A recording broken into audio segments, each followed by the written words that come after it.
let me ask this question because we're talking about like our experiences with this immigration issue.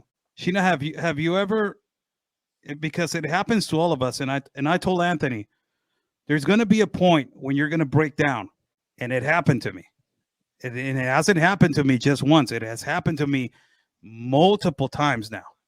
Suffered one incident that you can explain to us so the audience may know what kind of circumstance the people arrive. Where I have personally, like I said, the children in particular really get me. There's been several times, and I can tell you, my hat goes off to both you and Anthony and Ben, who have been doing this for so many years.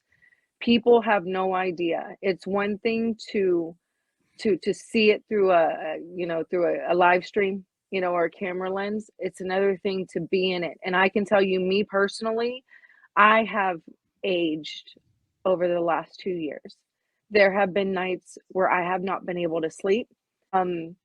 And I can tell you there's been several times where I've cried the entire time coming home. No one can convince me otherwise, besides that we were there. God put us there where we were at that moment to intervene and interject in a clear sex trafficking attempt. What was interesting was that the day before, we were interviewing a few different unaccompanied minors that I came over, all ranging in age from about 7 to 17.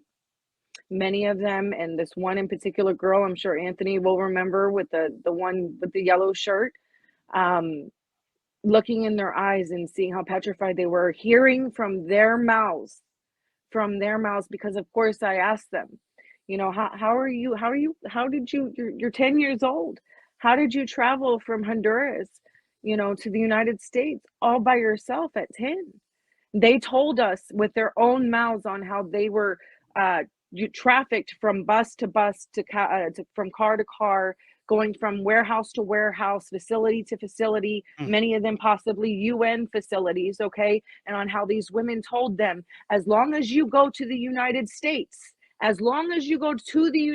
we will pay for you to get there. And when you get here, here's the sponsor's information of who you're going to go to. This is your uncle. This is your aunt.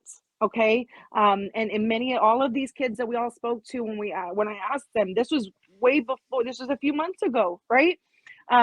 They had no idea. Oh, I guess it's my uncle. I was told that I met him one time, when I was a child, when I was a baby.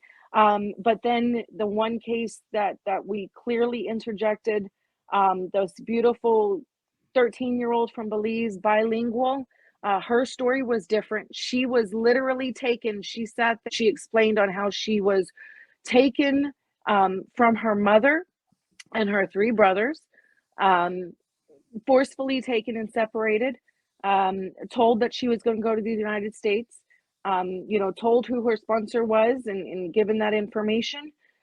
They slapped that bracelet on her, and brought her, but she was kept separate. She had different stories. She wasn't put in warehouses. She instead had a woman that took pretty good care of her. Apparently, she was very clean. And she had a different bracelet. A different bracelet that I have actually on my stand right now, my stand, because I pray for her every single night and every single morning.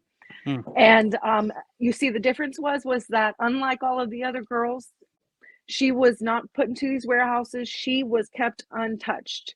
So why else, Oscar, you tell me, why would a 13-year-old beautiful exotic girl, bilingual from Belize, okay, have a drastically different story that was ripped apart from her mother, but she was not put in these warehouses where these other girls were raped, because virgins carry a much higher price tag, and they sent her alone in the middle where there was no National Guard, no Border Patrol, while they sent 2 other diversion groups, and we just happened to be right there.